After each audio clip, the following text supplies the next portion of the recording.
In last week's episode, we talked about the importance of women's stories and how we connect with each other through our stories and why stories are so important to us as humans, and especially us as women. It's how we connect. It's how we learn about the world.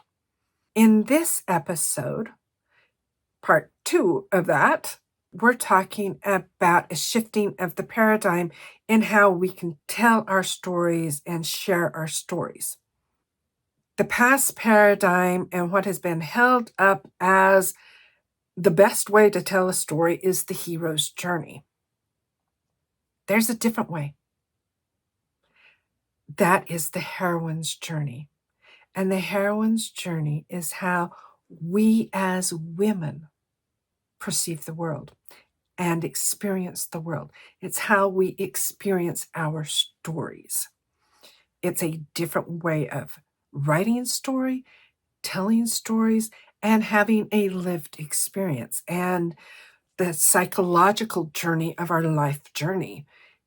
So I invite you to join me in this episode to explore this new paradigm of the heroine's journey and how it differs from the hero's journey. Welcome. Dancing with the Goddess is how we move through and experience life as modern mystic women. I believe anyone can be a modern mystic woman and experience awe, beauty, and magic in our daily lives. I'm Tora Arish Naimu, Goddess Mystic, author, and creative. Join me as we discover who we are meant to be, explore different modalities for self-improvement and transformation, and reawaken to our goddess magic and feminine divine selves. I invite you to dance with the goddess with me. Here's today's episode. I have seen women talking about using the hero's journey as a way to heal, as a way to experience and express our life. However, the hero's journey is coming from a patriarchal, masculine point of view. It works for men. It doesn't work and doesn't reflect our experience as women from the feminine divine perspective. In our deconditioning and deconstructing of patriarchy and the way things have always been, we need to look at this different story structure of the heroine's journey and how it reflects our life and deconstruct from the hero's journey. It has its place. It does have merit, but it is not how we as women can heal. It is not how we can see our life and the journey of our life.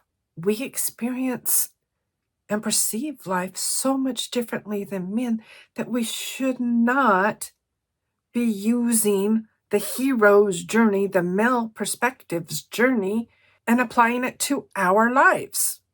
It just doesn't work. The old paradigm is the hero's journey, and it was popularized and immortalized through Joseph Campbell's work. He studied mythology, and he found this thread.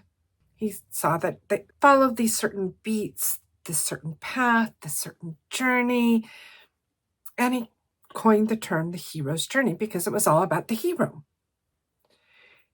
He was looking at these stories from a male perspective, a male point of view. He was also looking at male written stories and stories written by men for men.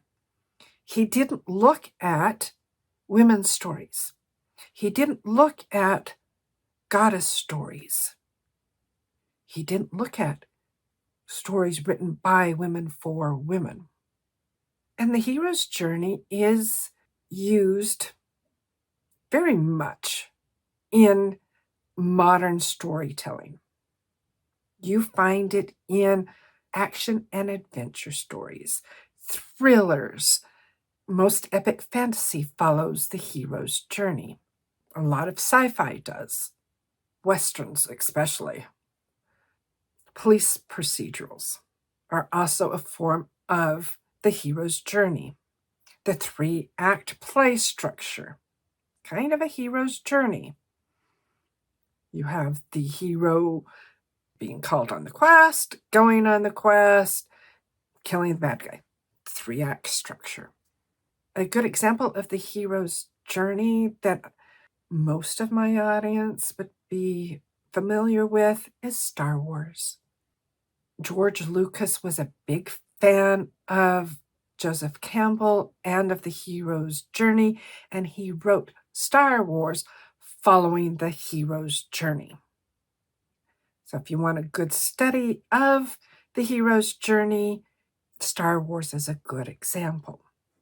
The hero's journey has seeped into, because it's so prevalent in our storytelling, and storytelling, like I talked about last episode in episode 15, storytelling is so important to our lives. It's how we communicate. It's how we share our experiences, is through stories. Our world is permeated by story. Today it's in movies as well as our books, especially our movies. It influences how we should see life. So we're now seeing in spiritual circles of people telling us and talking to us about using the hero's journey as a way of healing and as a way of living our life. That certainly works for men, but it doesn't work for us as women, because our spirituality and our spiritual experience is different. We don't abandon our families to have a spiritual experience. Muhammad did, Gandhi did, monks do, whether that's a monk of Christian persuasion or Hindu persuasion or Buddhist persuasion. They abandon their families, they abandon the world and seek spiritual enlightenment alone. That is the hero's journey. Women don't do that. Women can't do that. We're taking care of the family. We're taking care of civilization. We're taking care of the culture. We find our spirituality and experience it through our communities, through our relationships with other people, through networking. We solve our problems through talking it out, through finding other people that have had that experience. We don't solve our problems on our own unless we're fully in the patriarchy, masculine mindset. If we're doing our deconditioning and our deconstructing of the patriarchy and moving more fully and awakening to our feminine divine, we're looking at community. How did our sisters solve this problem? Oh, our sisters have this problem. We're not isolated anymore. We're seeing stories from other women that are reflected of our own life experience, and we're going, oh, we're not alone. We're not just experiencing this by ourselves, like patriarchy wants us to think, that we're alone and isolated. No, we're not. Our power is in our communities, in our friendships, in our networks. A male's power is being at the top, alone, climbing over everybody else to get at the top. That's patriarchy. That's the hero story. The hero story is all about being individual, separation, solo achievement, revenge, the reluctance to ask for help, the savior complex. The hero's journey is the hero goes it alone. He might get some help along the way through a mentor. If a female comes in to play a relationship, that is seen as pulling him away from the quest and what's important. She's the temptress that's tempting him away from succeeding in his journey. The women aren't important in the hero's journey. Family isn't important. It's him achieving that victory by himself. He may have a sidekick. Frodo had Sam, but Frodo needed to throw the ring into the fire by himself for him to have accomplished the hero's journey. In the process of the hero's journey, the hero changes significantly. He is no longer the same person that he started out as. And in that changing, he can't go home again. He has to ride off in the sunset alone because he no longer fits in society. He's achieved this spiritual awakening that he no longer fits in society. And so he rides off alone. However, the heroine's story, the heroine's journey, quite often she does not seek the journey. She's thrown into it involuntarily. Something happens to a family member. Something happens to her. She finds success through asking for help, through networking, through connection, through solidarity and unity. She gives aid. She helps others along the way. There's this found family concept. Her family's been displaced or she's been torn from her family. In her journey, she finds new family. And success is not her solo accomplishment or achievement. Success is through proportioning that through everyone in her group. A good leader in a heroine's journey is one who sees the strengths of the people around her in her group and playing to those strengths, allowing them to reach their full potential through what they're good at. That's a good leader from a feminine divine perspective. A good leader from a feminine divine perspective is not the hero who does it all by himself. It is not the hero who is at the top that withholds all the information. That's what we see in patriarchy.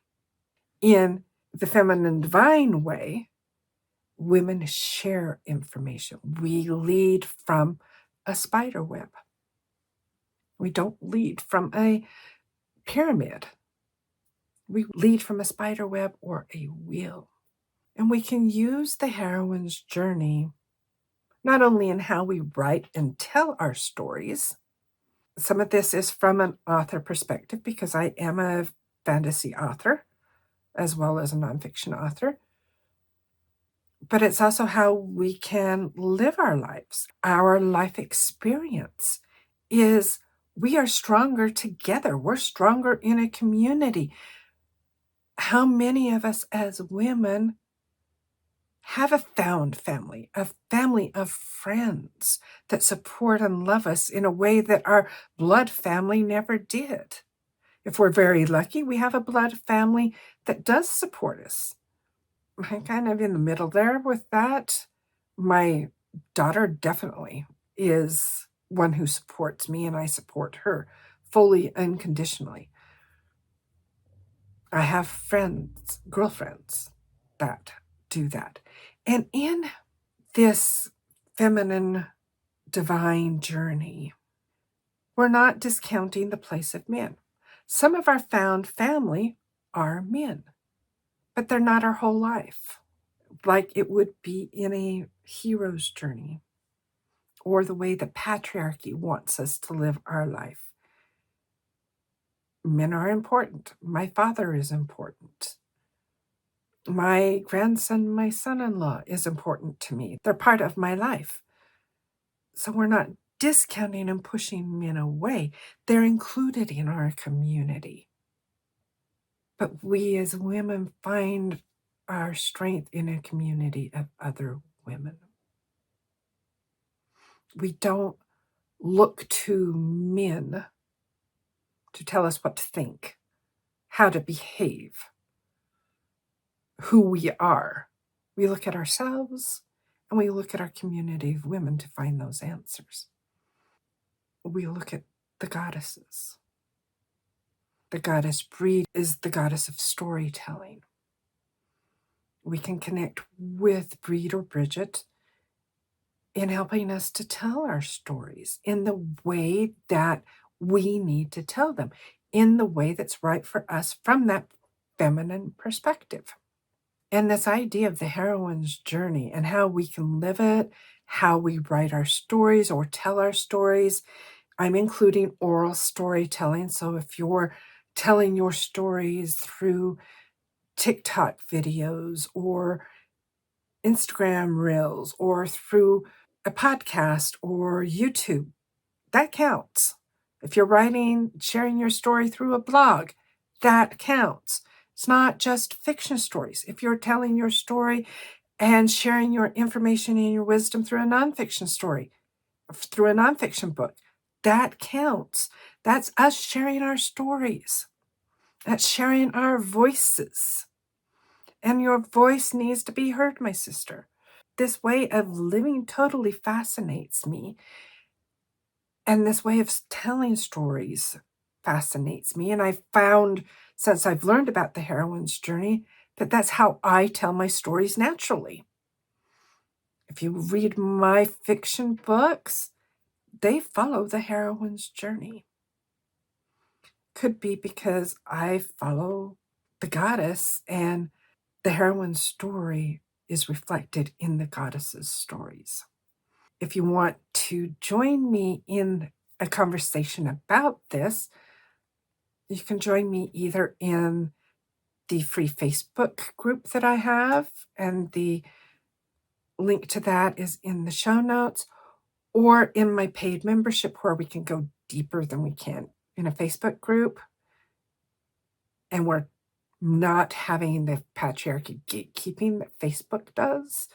In my membership group, it's on Circle. It is totally private with just us talking in the way that we need to talk, in the way that we need to share our stories and share our ideas and delve more deeply into how we share our stories and how we can tell our stories. The link to the Dancing with the Goddess Sisterhood membership is also in the show notes. I invite you to check it out. This idea of the heroine's journey started and was first talked about in this way. And it was more from a psychological point of view and how women can heal through the book, The Heroine's Journey, Women's Quest for Wholeness by Maureen Murdock. This was one of the first books that talked about the heroine's journey. She wrote that over 30 years ago in 1990.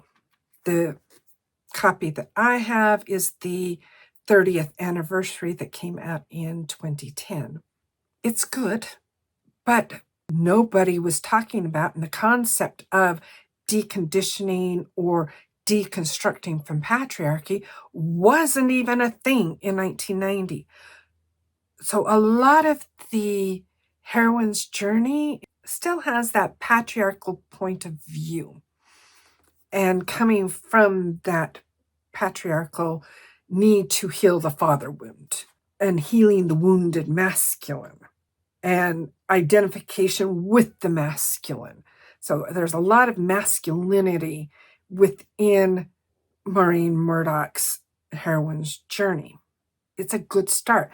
And I do recommend, if you're interested in this, of getting the book and reading through it.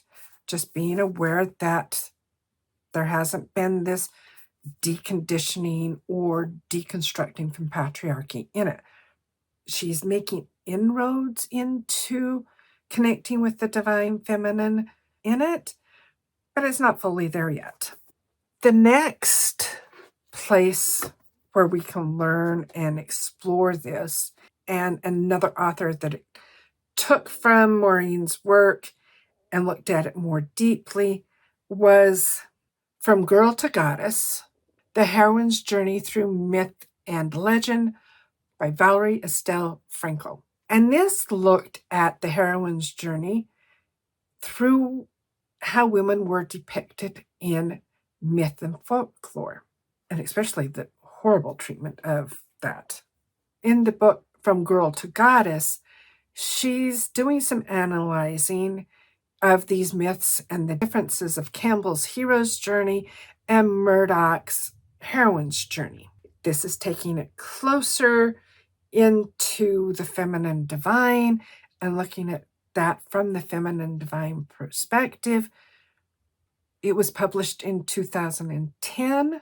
So we're just starting to see that shifting and that change, and the divine feminine being more present in society.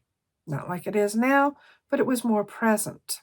And the next book, and one that I highly, highly recommend, that is looking at the heroine's journey from a divine feminine point of view, is The Heroine's Journey for Writers, Readers, and Fans of Pop Culture by Gail Carriger. The titles and authors of all of this I'm listing in the show notes if you would like to go find these. Most of them are available on your favorite retailer. And Gail Carriger is looking at the heroine's journey from a feminine perspective, from this divine feminine perspective. She's using the stories of Demeter, Isis, and Inanna as the basis of the heroine's journey. One of the reasons why I like this. And you can gain a lot from understanding our journey and our stories as women, whether you write or not, from this book. It's showing the differences between how the hero's journey and the heroine's journey is portrayed in story. You don't have to be a writer to appreciate and gain from this. It does help you if you are a writer and you want to write using this structure and knowing the beats that are there and some of the main concepts. But it's showing how we as women write and share our stories so much differently. And where you will find the heroine's journey is in the stories that men discount, not surprisingly, such as romance, urban fantasy. A lot of young adult is written from a heroine's journey structure. Heist stories, like Leverage, that's a heroine's journey story. Comedy usually is a heroine's journey type of story. One of the main differences between the hero's journey and the heroine's journey looks at solving the problem, solving the conflict with a group. The main character may start alone, but she quickly gathers a network and community of friends or found family around her, and it's together that they solve the problem. That's how we as women solve our problems, is through community. This isolation of the nuclear family is not really how women have traditionally raised our families and raised our children. We've done that in a community with other women. We shared that. We're seeing more and more women going back to that. We see in the heroine's journey, also in the way that women lead, is by looking at the skills and the potential and the knowledge that the people in our community and in our group have, and utilizing those to their best abilities. We're not, as a leader, if there's somebody who can do something better than us, we're going to have them do that rather than us trying to do it and do it poorly. That's what a hero's journey in the patriarchy does. We are looking at building. We're not destroying things. We're building that community, building civilization, building culture. That's what happens when we follow our heroine's journey. The hero's journey, on the other hand, is solving the problem through conflict, usually war. Yes, every story needs conflict, otherwise it's not a good story. And yes, my stories do have violence. That's a necessary part of the story. It's not violence for violence sake, which is what you get in a lot of hero's journey stories.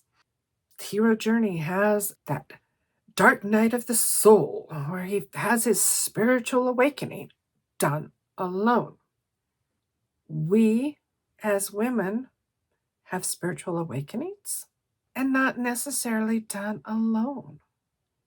We can do that in a group. Some of my spiritual awakenings have happened while on a retreat with other women, that it couldn't have happened without that support of other women. Yes, I do a lot of healing on my own, but not really, because I'm working with my goddess council. I'm working with goddesses. If you like working with spiritual guides, you're working in a community. You're really not doing it alone. It may seem like it on the outside, but on the inside, I have a whole slew of people working with me. My goddess council consists of about 24 goddesses. So I am not alone. I'm rarely alone, which is awesome. If you are a writer and you would like to explore writing your stories from the heroine's journey and explore this with other women writers, I do have a Facebook group of modern mystic women writers. I will put that link in the show notes if you would like to join me in that and explore this more fully from a writer's perspective. And if you would like to explore it more from a feminine divine perspective of how we live our lives, how we can journey through our life, how we can face challenges, conflict, challenge, same thing, how we can solve our problems, then I invite you to join either the Facebook Dancing with the Goddess Sisterhood or the membership Dancing with the Goddess Sisterhood that's on Circle, where it's completely private and we do not have any patriarchy gatekeeping that happens on Facebook. You can find more information about that on my website, and I do have the link for that in the show notes. The heroine's journey really highlights how we as women perceive the world different than men, that we solve our problems differently, that our strength comes from being part of a community rather than alone.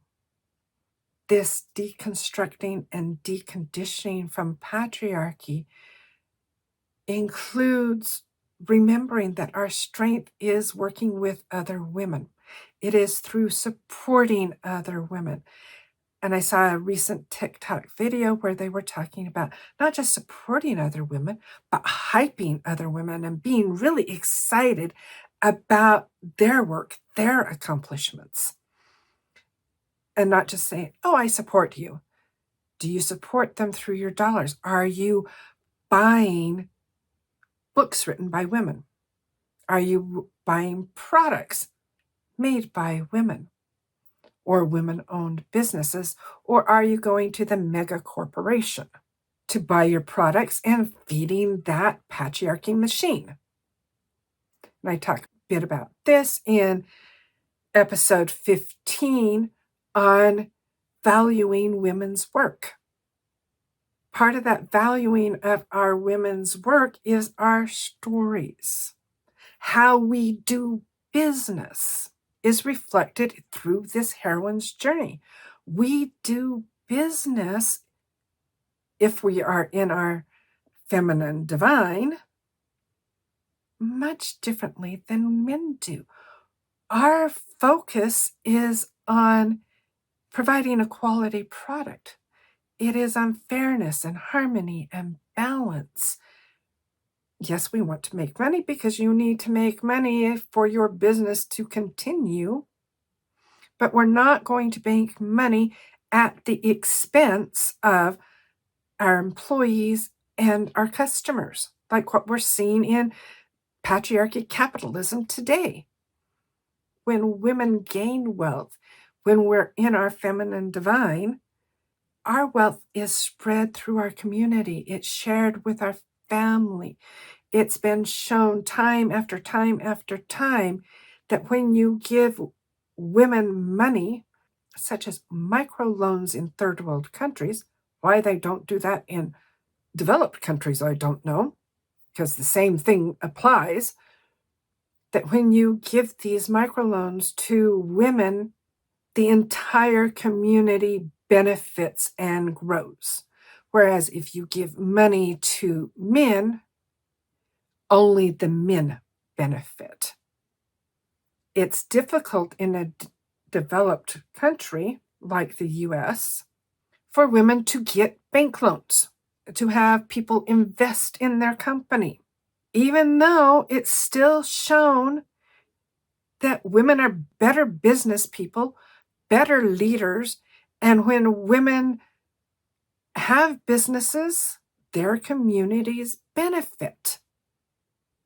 Again, with the caveat that they are in their divine feminine. If they've deconditioned and deconstructed from patriarchy. If they're still in patriarchy, all bets are off and they're still doing it the patriarchal way. There's one male organization that was doing this from the divine feminine perspective, and that was the Black Panthers. The more I learn about the Black Panthers, they were helping their community from a feminine perspective. They were taking care of the community, making sure everybody was fed, making sure everybody had homes, making sure everybody was taken care of and was part of the community. The government saw that as a threat, because it is a threat, and destroyed the Black Panthers. We can use some of those principles because those were feminine divine principles and how to be in community, how to do business. We can adopt some of those same principles as women. We can learn from the communities of people of color. If we look only to white communities, and I'm saying this as a white woman, if we only look to white communities, all we'll see is patriarchy, racism, and white supremacy, because that's what those cultures, what our culture, especially in the United States, I can't speak for other places, I can only speak for what I've seen and experienced in the US as a white woman. I recognize I have some privilege because I am a white woman, but I've also seen and experienced the prejudice as a woman. I've been paid less for the same work that a man has and doing a better fucking job at it. I've experienced my stories not being taken seriously because I'm a woman. Awakening to our divine feminine, telling our stories from our divine feminine will strengthen everyone. It will build our community, and our community is not just people who look like us. Our community includes everyone. My communities that I'm trying to create and grow are welcome to all women, all people who identify as women, not just white women. I want to learn from women of color. I want to explore and share our life experiences. I watch a lot of TikToks by women of color and learn a lot of things from them that I wouldn't think about if I only watched white women. This is us telling our stories and sharing our stories, and why it's so important for us to share them and to listen and watch and read stories by other women. The more we broaden our perspectives, broaden our point of view and what we believe, the faster we'll destroy patriarchy. The more women support each other, hype each other, buy each other's products, and support us in our creativity and our businesses, the more we starve the patriarchy capitalist machine. One of the things that I see very clearly, and in human design, I'm a projector. Not only that, my incarnation cross is the left angle cross of defiance, which really describes me. One of my gifts is seeing the potential. For me, because I have a lot in human design of tribal circuitry, my seeing the potential isn't necessarily of the other person, of an individual. I see it in that tribe, in the community. And in the community that I see growing from Dancing with the Goddess Sisterhood, which that's just the starting point, I see us as women supporting each other in our businesses. Part of the sisterhood membership is the Goddess Bazaar, where we're sharing about our businesses and our goods or services. So that's our first place of looking to purchase is from the Goddess Bazaar rather than Amazon. I also see as a long-term goal, and I see it so clearly.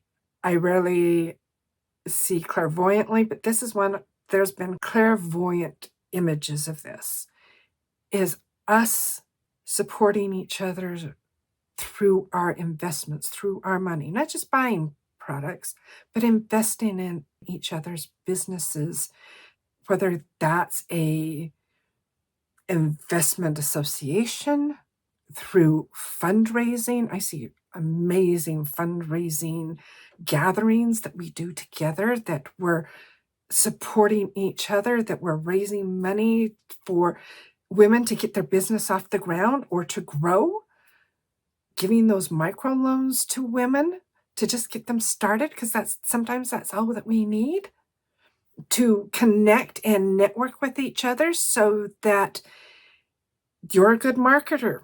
I suck at marketing. I'm a good writer. How do we exchange and support each other through what we do? I see that as part of this community that we can grow as women. It starts with us sharing our stories, with us remembering that our voices are valuable and that we are stronger as a community than we are alone. It starts with us awakening to our feminine divine presence. Right now, that's what I'm teaching. That's what I'm sharing, is how do you awaken to your feminine divine presence? How do you become conscious of it, that it exists, that you, my sister, are divine. You are not just a daughter of the goddess. You are the goddess. Not as a sexualized, feminine woman or little girl, what tends to show, or an Aphrodite, that you're, so soft and feminine. Our feminine divine includes Lilith.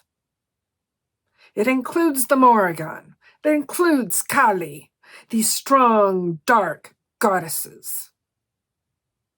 It includes Kuan Yin, the goddess of compassion. It includes Minerva, the goddess of wisdom. It includes Ptescamanyan, or white buffalo woman, who is community and giving and sharing. It is Sarasvati, goddess of creativity. It is Lakshmi, goddess of abundance, all things abundant, of thriving. And it is the Goddess Brigid, or Brigid, however you want to say her name.